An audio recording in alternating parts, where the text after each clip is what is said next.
10 seconds remaining. 5 seconds remaining. Navi's turn to ban.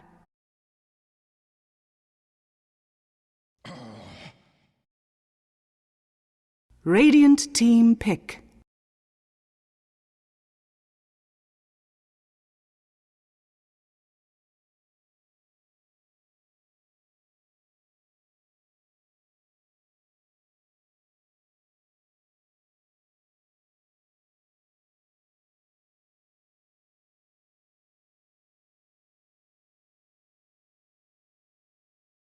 Ten seconds remaining.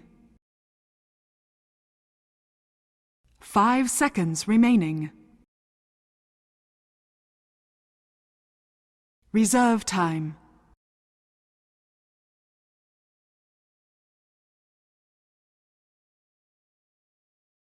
Welcome back, everybody, here to your coverage of the D2CL. I'm your host for the English live stream, Toby1, bringing you our second game here of DT versus Na'Vi. We're going to jump ourselves straight into the game. The draft is already underway, and now that we do have our Dota 2 network back and live, the heart is beating again. We can kick ourselves into the second game of the two-game series, where Na'Vi is searching for a clean win here to try and propel themselves into that top 4 position. Without it, they cannot advance themselves through into the playoffs of the D2CL. And considering they are the ones who, I believe they're actually the defending champions from the last season. But yeah, I know they were a flawless victory through the last season, but now we'll see how they go in Season 2. It definitely won't be flawless. They'll be kicking off with Darkseer as well as the Mirana pickup. So we get a different hero this time for Funny, considering the Batrider was banned out.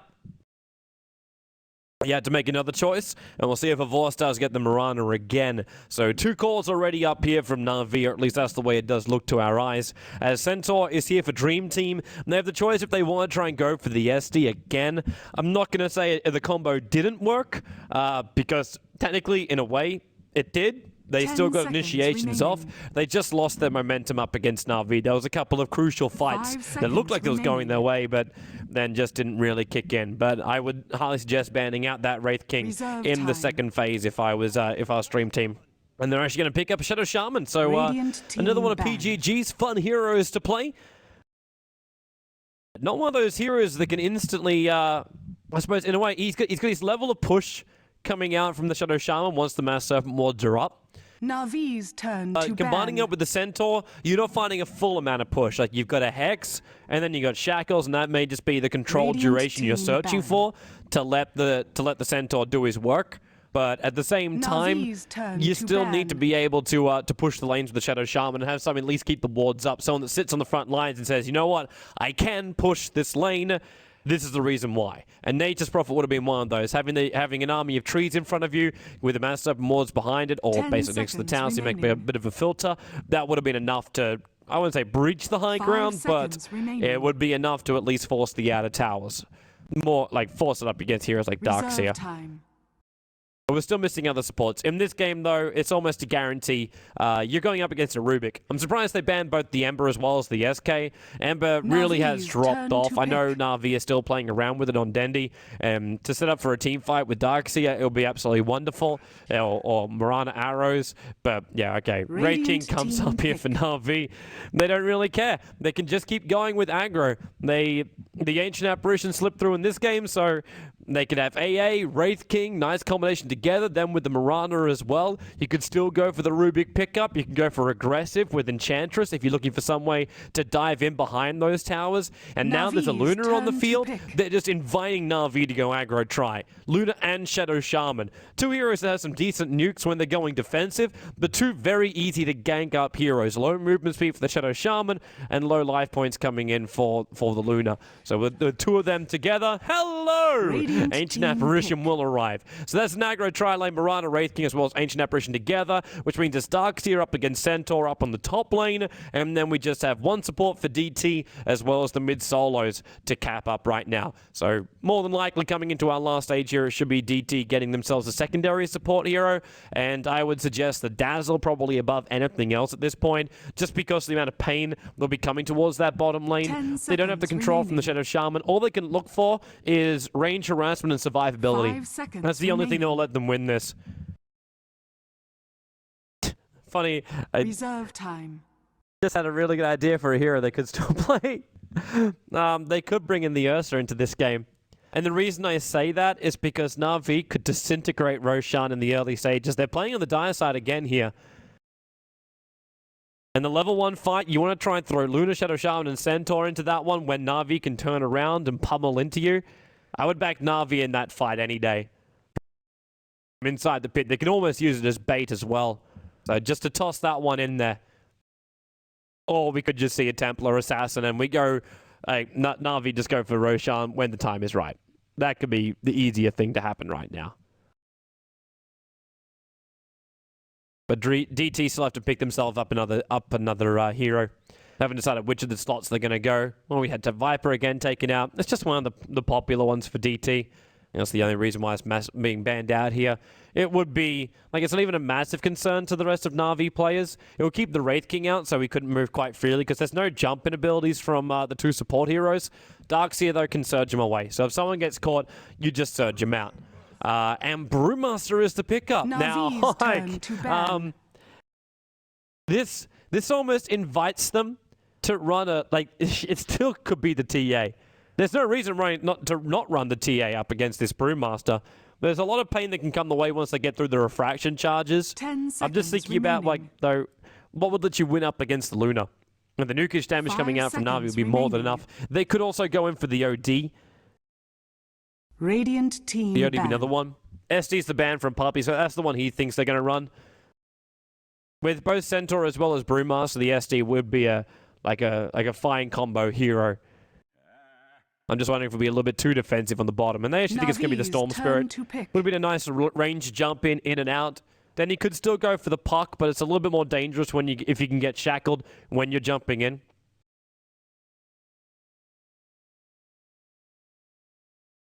So I have a little bit more concerns about it if he goes for a puck. Need to have someone with a little bit more tank ability. With also the Brewmaster going to go towards the mid lane, you could get away with... Well, you could get away 10 with any kind of seconds hero in that remaining. mid lane. You could even run Magnus with your lineup here for Na'Vi if they wanted to. 5 seconds Then remaining. empower buff up to a Wraith King, let him run in there. Nah, they go with the Templar Radiant Assassin. team With the Wraith pick. King as well as the TA, and you're on the dire side, it's just too good to pass up. You need to have that. You need to have that kind of pickup. Because then you just rip through Roshan. They could still also do Roshan at level 1 here. With Chilling Touch buff up as well as Vampiric Aura, they could in fact rip through Roshan. Counter Initiation from Dream Team in the early times also would not be 10 as seconds amazing. remaining. It's still a decent level 1 fight, don't get me wrong on that, but 5 seconds remaining. I still want to see their secondary support. Dazzle was the one I thought they were going to be picking 10 up. seconds remaining. Just survivability was the only thing I 5 was seconds searching for from them. remaining. Most of the rest of the lanes are very obvious. And they should go for a Visage. Try and turn it around that returns the way of Na'Vi. For all the DPS they want to dish out, just make that Visage a little bit stronger. But Na'Vi are definitely looking in a very solid position right now.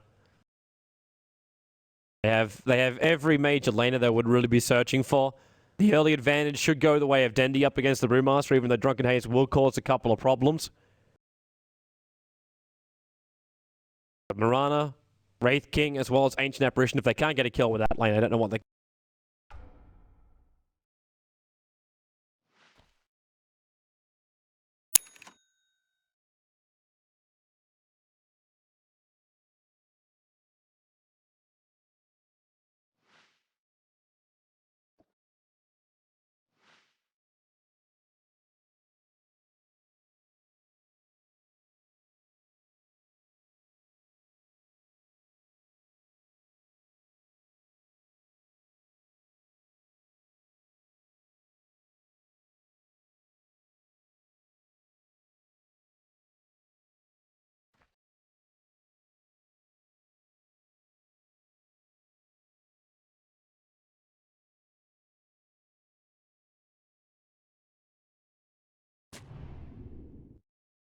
End of the draft.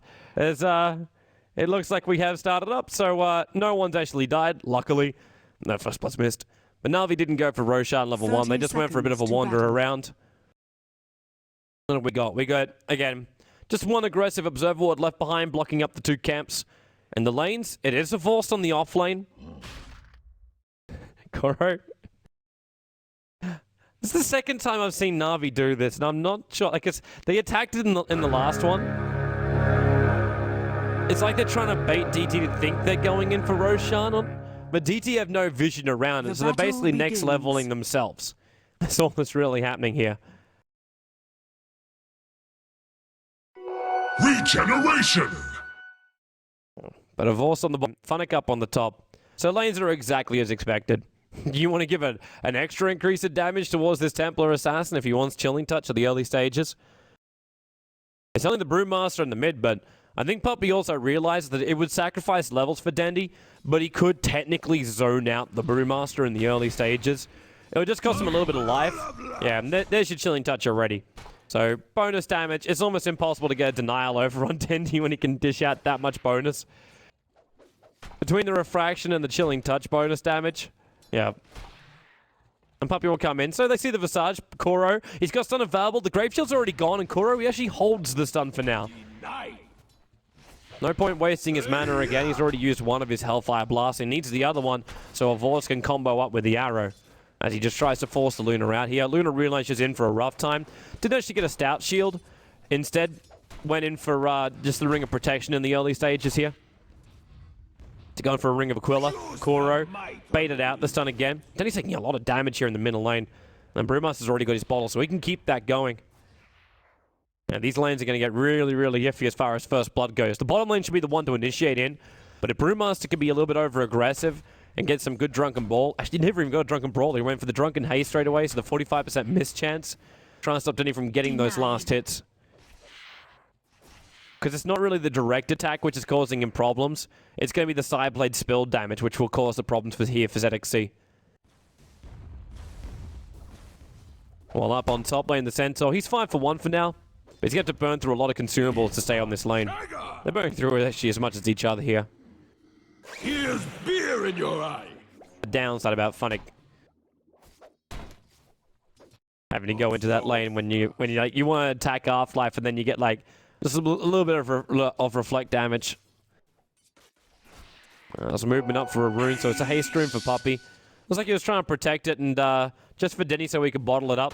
But both players in the middle lane will now have to send their bottles back on the couriers. Now that's Funnick is now in a position where he's capable of creep skipping. I'm guessing Afterlife just aggroed the creep wave down this far. He really is burning through his consumables. But at the same time, they've both only got one salve left. And they both go in for normally HP regeneration builds. Oh, trouble on bottom lane. There's the Visage to go down. So that's where the first blood will finally be spilled. It was ours all along. Not enough mana for another Hellfire Blast, but there's 3 1 charges up the sleeve here for Wraith King. So if he triggers that, then he will have enough for another Hellfire Blast. And they want to force this lane out. Koro, okay, yo. Way too aggressive. He's dragging the creep wave up. Unfortunately for him, there's no camp he can send this into, but the arrow, the creep tanks it for the Shadow Shaman. They could have turned into that fight, but now with the arrow on cooldown, Radiant's and Na'Vi split 2 different ways on this bottom. They were considering a follow-up, but they get kept caught in the tree line. There's not easy access to move around here. They can't get the return kill, but it's better that Na'Vi didn't get themselves a second kill on this bottom lane, or else the bottom lane, I won't say it'll be completely lost and they should abandon it, because it's not as though it's their tri lane. But it would have been fairly rough for him anyway. But it won't take long before this happens again. Centaur double edging to find last hits. Where's the bottom lane? Where's that Hellfire Blast? It's off to the side. The Grave Shield's already been used, and Luna's trying to get in close enough. Shackle's over on a Vorce, and they may want the Mirana, but he's still got Leap away, and the stun's going to go on Nubik. They get the last nuke down with that Soul Assumption damage. Luna's able to limp herself away and pop off that salve, so the Wraith King will be lost here on the bottom lane. So DT, they strike back with their defensive lane. Radiant's middle tower is under attack. They still didn't kill off a Vorce, and Kuro is now back in the fight. Puppy. Actually, what? He attempted Chilling Touch, but actually hit on no one? Radiant's top tower is under attack. No, he just... so low on mana. He didn't animation, and it was just for the Vortex or something? Yeah, it's just for the Vortex. Or his mana disappears. Like, now he can no longer channel anything else. I'm like, Dendi again, hand of minus TA. The build for him. And that probably won't change for all the TAs he plays in the future. No. Good levels, good progression into a big item into the early mid-game. Kuro. Just the way he now plays. Human shield in front of a Vorst. Will forever stand there. This top lane is starting to get a little bit more imbalanced now. 29-2 up against a 17-1. Afterlife starting to fall off. With the Soul Ring, never-ending Iron Shell spam, and the double Iron Shells up at level 3, it just takes too much of the life points away from Centaur. So for him to come in and get these last hits is just next to impossible. And then to fight underneath the tower and get the last hits, he basically has to use double edge to find last hits there. Because the tower is going to cause him too many problems. Vorst with Phase Boots, he has a lot of damage to the PGG, but the arrow and Hellfire Blast down to the Visage. Starfall help him out, they're moving over to Nubik. Chilling Touch is now worn off on all of them apart from the Wraith. He's got one last hit, and maybe with this swing, a lot of damage. Kuro takes the double kill. And now that's 3 for the price of 0 going out in the bottom lane in favor of Na'Vi. Couriers, be careful, Dendi, that's got your bottle on it. EPs are already coming back down to the bottom lane. One of them actually got cancelled. Oh, they misclicked. Nubik was meant to be down there, unless they're purposefully trying to give the space to Visage to find his level 6. Even stacking up the Ancients now. Some easy farm later on for a Vorst. With a hero like a Wraithkin with 2 points up in Vampiric Aura, you can already see the intention of this lineup. Radiant's they want to force the tower lanes, they want to push attack. the towers, they want to keep themselves up at high life points. So they're racking up as much of that percentage as possible from the lifesteal.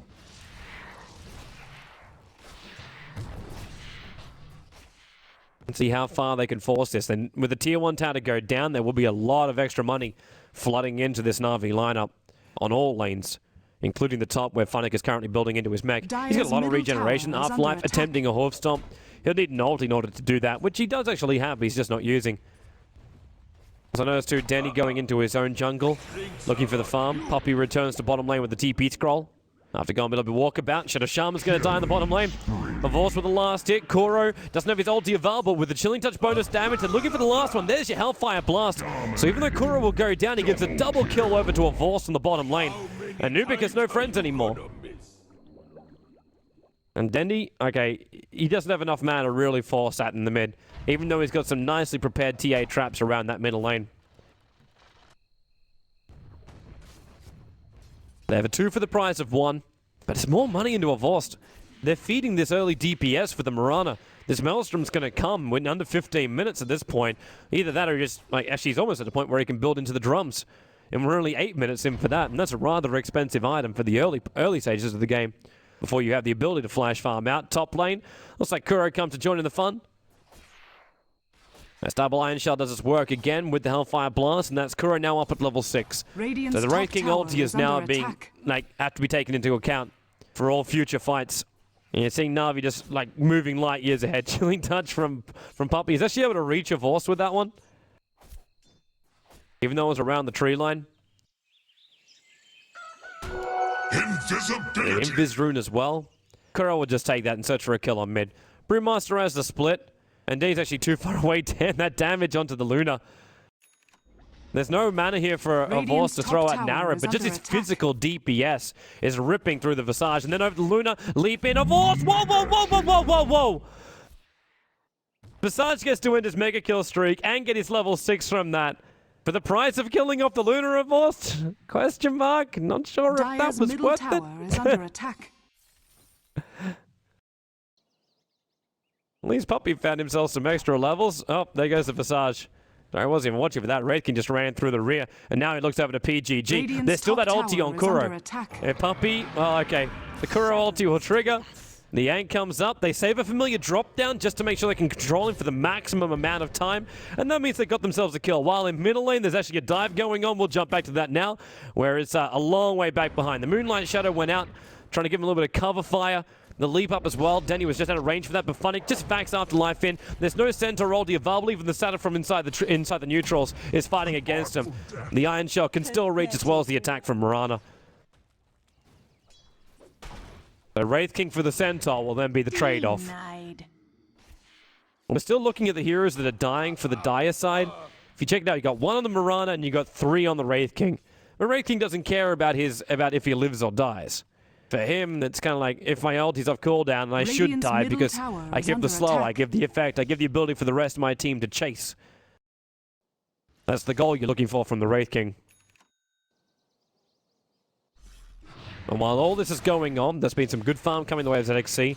Not amazing, but he hasn't died, so he's at least held on to it. But it means that Blink Dagger is now available for the Brewmaster. The question is, who is he wanting to kill off? Because the only one he can... there's two heroes he could kill. And the first one is Ancient Apparition. And the second one is the Darkseer. Now that I see Darkseer as a mech, there's only one hero he can kill off, and that's the Ancient Apparition. Puppy, who's actually been sold up by Familiars. And Kuro, well, he's in trouble. Shackle's holding him there, and then with the Familiar drop-downs too, and the Losing Beams, Luna can pick herself up a double kill. The two supports go down. ZXC with a haste runes trying to harass a Vorst out. Yeah, but the reason why I don't think Brewmaster can kill off the other guys, because TA, it's Refraction, Meld, and then Invis will just be able to hide through most of it. Hey, some late items. And Mirana's got herself a leap. So while you're splitting, she'll just leap herself away. So you'll need more help. You can't go one-on-one with the from the Brewmaster. You'll need more support. Bottom lane of Vorst. Familiar's assigned to zone them out. He's going to really start to regret the fact he gave that kill over, because that gave him the level 6. That gave him the Familiars here. And now they leap down. Darkseer wall. They've already got PGG locked there. He tried to go for a quick hex. And a Vorst will pop the drum charges. They're chasing down Nubik, and he just turns into the Eclipse. Kuro wants to keep going with it because they've already tanked up the Eclipse damage to the Hellfire Blast. Arrow from Rana still on cooldown. The Aeoldi a little bit off target here. But the Iron Shell damage on Kuro is just giving him a license to dive here. With the Moonlight Shadow as well, Familiars are on the way, and Hellfire Blast finally just comes through, mops up the rest, and they get themselves a double kill from the Iron Shells. Kuro, he's hiding in the tree lines now. The Familiars don't know where he is. They drop on down, and Funny kind of needs the vac to cut the path down. Yep. Smoke him. There's one tree. There's one tree there. The Familiars come up, and then Kuro will die. The vac wasn't deep enough for him. And now Funnick may lose his life for this. Vorst being shackled up. Those Familiars are going to dish out a lot of damage. Vorst has to leap himself away. And Funnick, he's got no mana for the mech. He's still short. The arrow on PGG. Funnick, turns in. Soul Ring. Iron Shell burst. Iron Shell damage brings the kill. A little bit further up. Afterlife. Meld hit. Won't be able to get the kill here. But Ancient Apparition was the one to kill off the Brewmaster, and no split being used. He must have been short of mana. Managed to buy a 1 before death, but Navi severely diving into these tier 1 towers, but they're getting away with it. Being 15 for 7 now, a level 11 Templar Assassin with an itching hand of Midas, which is still on cooldown. Has been denied. They could look towards Roshan shortly. The bottom tower was also denied by Luna. So we end up having a 1 tower for a 1 tower. Obviously, DT, they claimed the one on the bottom.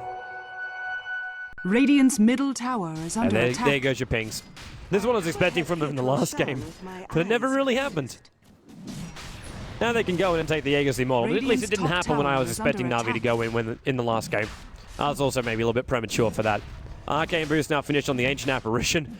A nice thing to have for both Dendi as well as Kuro. They've been having some rough mana troubles with everything they've been throwing out. Funnick's fine, he's got Iron Shell. I mean, he's got Soul Ring. And Puppy. Well, the Familiars are already dropping down. The tower goes down, the Master Open Wards are there, but they trade a tier 1 tower for an Aegis the Immortal, and maybe a little bit more. There's your Hellfire Blast over, with the arrow to combine it, and with the Iron Shell damage and the base attack damage coming out from both Kuro as well as Luna, it's looking good. Now ZXC, maybe time for your split to happen. Hellfire Blast, they need more follow-up suns or some burst damage. Back in, the wall will go. The split does come off, and Funny comes a lot of damage with Afterlife. Hoof stopping as well as double-edging him through the rear, but with the extra Starfall, Pavor's already with the double kill. The Brewmaster, he's about to lose his Storm Bruling. Kuro's come back alive again. You see the movement speed there on 168 as well as PGG. It's a real rough time, and then a blink away by the Brewmaster. Nice escape, but at the same time, Navi is still here in force. They've only lost the Darkseer. I take that back. They've lost Puppy as well, the Ancient Apparition. The Visage gives away his life to get that kill. The Familiars are also capable of escaping themselves away to safety. That was a resummon during the fight. So if he lost them again, it would have been a lot more critical. 19 to 9 now on the board with almost a 10,000 experience advantage going the way of Na'Vi. 6,000 for the gold. How's this Luna looking? Treads, Ring of Aquila. Almost enough for the Yoga Club. Is under attack. Still a little bit short. Those 4 deaths have really hurt Nubik. Means this Luna has never become any kind of powerhouse during a team fight. Not to mention her levels are still so far behind. Only got 1 point up in the bouncing glaives. Kuro chasing down PGG for the moment. Movement speed 350 versus 335. Kuro, if he kept running straight down south, he would have caught him. But the pings are coming out for Afterlife right now. And this may be the wisest choice next. Force out the bottom lane, try and push into the tier 2 tower. It is one of the worst positions. The tier 2 towers for both sides on the side lanes are the worst towers you can try and fight in. Have always this damn ramp. The same thing up on the top lane. There's a little bit more room to move around this tier 2 tower up on the top. Just a little bit better. But again, ramp. It's the same thing for the Dire side. There's a little bit more room to move, but you've got to be able to secure it with a lot of early wards. And then on this bottom lane, it's the critical one again. The bottom lane is always the roughest place to fight for the tier 2 towers. The top lane isn't much better. The battle will go on with Dendi with his TD rune. Gonna wear off in a moment though. At least able to push out the lane a little bit faster. Top lane tier 1 tower being defended. Just Funnick getting some extra pressure. Now he's got his blink dagger up and running. I'm actually looking for our other items. Actually got double blinks over on DT. One's over on that Shadow Shaman, so PGG's got himself a fresh one. There's Lifesteal is now being attempted up by the Luna, so we're not going into the BKB. It may just be Lifesteal for now. The Helm of the Dominator. I'd say it's actually a little bit greedy, but in these team fights, it may be what she requires. Just some basic regeneration and armor increase, and then the ability for Lifesteal.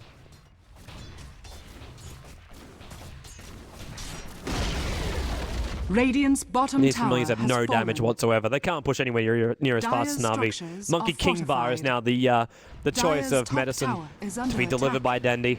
Not going in for the Desolator this game, and they just go high ground. And what's the trade-off? Tier 1 tower, which actually still isn't dead yet. PGG has to stick around and bring it down. They've got Brewmaster ready for a jump in. You'll get a 4-point people in the clap mode. Blink away by Funnick. It was quick enough, but the split will go, and the Moonlight Shadow as well. Hoof Stomp, but now they can't see a force. They need some kind of detection. Do they have detection? Nope. Brewmaster ulti down. This is when Na'Vi can just reinsert again. Maelstrike's being used to get rid of these remaining Brewlings, but ZXC, like, they were never going to last that long. So Brewmaster ulti is down. Shadow Shaman still has his wards, but Centaur doesn't have Stampede either. And Na'Vi already have this tower at very low life. Familiars will come in, they get rid of one. They still get the secondary stun with the drop down. But a forced arrow, Hellfire Blast, ulti that's going to destroy the Visage. He'll still able to summon up, but then another great back into a wall. With the Iron Shell damage, the Mass Serpent Wards are there causing a lot of troubles, as well as the Lucent Beams. Then he takes up a lot of that, however, with his refraction. And PGG, he blinked himself out for the shackles and then realized his mistake because he was half down the ramp and facing up against 5 Na'Vi heroes. One of them being shackled, of course. There goes your tower. Hellfire Blast just keep the Luna out. And they focus on the ranks. Problem is they needed your creep wave to come in. There's backdoor regeneration protecting it. Shock, but Dendi, that refraction was still up, and now they go for the stun on the Brewmaster. There's no ulti. Vorst is in there. The mech charges back off cooldown again. They leave themselves up. The A ulti will connect there on the Luna. One attack, and it's Kuro with him being surged in Hellfire Blast. They guarantee themselves the kill. Brewmaster back out again. Another 3-man clap, but the survivability is just so big. Soul Assumption Funnick, 55 life points. He does survive. Centaur runs through him at the rear. Able to get the pick off as the Wraith King ulti is now triggered. Puppy, he's got 2 1 charges in a moment. He's just trying to juke Afterlife around the melee racks. Now Brewmaster jumps out, gets two good hits off. But Dendi, Meld Strike up to ZXC, hits up the hill too, but he can't finish the job. The TA trap's there. Kuro, he's got himself a stun, but Dendi, 5 life points, almost actually died from that. The clap not in range. It was the double-edged spill damage that came out when Kuro died. But they'll get through the Aegis Immortal. Now, does Dendi try and fight this or not? And the answer, well, the answer is he can't. Shackles, Hex, Soul Assumption, Hoof Stomps, double edges. Na'Vi give their entire life, Aegis Immortal over to DT. But they already have such a huge advantage that they may not give 2 hoots. 13,000 gold, 15,000 to 16,000 experience. The full Mjolnir is finished over on a Vorst. The Monkey King Bar is finished on the Templar Assassin. Wraith King has himself 2k gold and the double braces. Considering they've already got drums, actually they've already used all the charges. So Kuro may still buy into drums like he has done the last game. But considering he's also 100 gold away or 50 gold away, 60 gold, roughly that gold away from having his Blink Dagger, he may as well wait for it. The Ghost Scepter's here for Funnick. He's going to be careful with that. If he gets himself in a little bit too close to that Visage as well as Shadow Shaman, he can cop a lot of damage. But it's there to stop the Luna from being able to battle him directly. Blink Dagger has arrived now for Afterlife. Finally, we get his critical item. He built mech first because DT were just having such a rough time during the team fights. They had no other real choice. Oh, poor PGG. The ALD hits on the Brewmaster, but with just Starfall, and then Mjolnir comes up. It's almost asking Xerxes to try and fight him. Avorst, okay, this is a little bit harder. Drunken Brawler, making life very, very difficult for Avorst. Radiant's top tower Can't get any kind of damage out onto that Brewmaster. Radiant structures are fortified. But that's also the other reason why Dendi went for the Monkey King Pa. There's no evading this time around with that Drunken Brawler. Now got the true hit to work. Puppy. Radiant's top An Ancient tower has Apparition fallen. level 9 is able to zone out the Luna. And now Puppy realizes the mistakes were made. He's got not enough life points to survive this one. Even with his one charge, he was doing well. But in middle lane, point blank range arrow on the Brewmaster. Kuro doesn't have ulti, still on cooldown for another 18 seconds. But they're chasing XC into the tree line. Afterlife's also here looking for the opening, and they just make Kuro go sparkle, sparkle. Then a Horf Stomp into the double edge, going to spill the Radiant's damage top out. tower The Meg is Charge under is still attack. there, though, which means they turn into Afterlife. Iron Shell damage. Kuro, he's trying to get rid of at least a couple of these familiars, but the Mana Serpent Ward trap will work. They need to cut him out of here. His Aegis, the Ankh will trigger off, and he actually manages to whittle his way out through the side, but there's so much damage. Familiars kick up with their max damage, and then with a follow-up Sentry Ward, Hoofstorm double edge of Vorst just gets nuked. This is not the way they're looking to fight this. And PGG not overextending into Funnick, so the AOD from Poppy is unable to connect. And Na'Vi are starting to feed away their life points. Not to mention that experience back the way of Dream Team.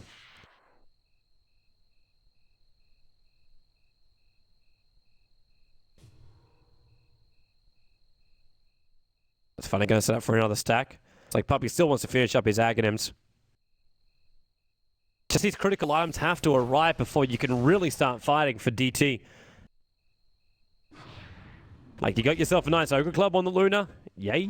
But that BKB is still not done for her. And until it's done, actually, even when it's done, the problem is still there that the DPS coming out from both TA as well as the Mirana is more than enough to get rid of that Luna. The BKB doesn't give you enough life points to survive at all. And now we're actually going in for the BKB of his own Dendi. Because there's... Oh, would you go Deso? You could still go Deso. Ballsy, but you could do it. Vladimir, so at least we get new aura up for the Brewmaster. And Puppy. Just hoping for that extra 2,000 gold worth of farm, if you can get it. Funnick might be stealing it from him in a moment. Is it worth the ALT Puppy to steal this? No, he's going to let Funnick have it. And Funnick's building into what looks to either be a Yule Scepter or a Scythe of Vice. As Kuro is now stacked up the double lifesteal, so he's got Vladimir's. And looks like he's also starting up into a Necro Book. So their ability to push high ground, their ability to have a little bit more power during these team fights is just going to increase for Na'Vi.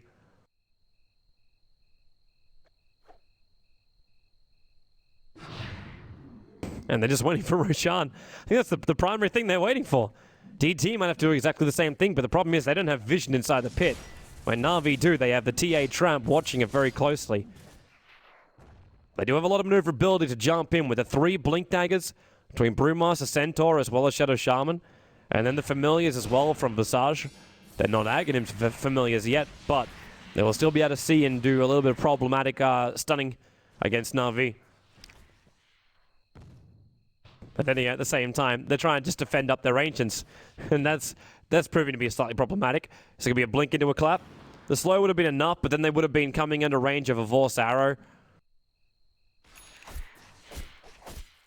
And now also in range of the double damage. Wait, they see that? Yeah, they see that. The TA trap can see it. They're going to leave it for Dendi. Dendi is going to go into the BKB. The right choice to get.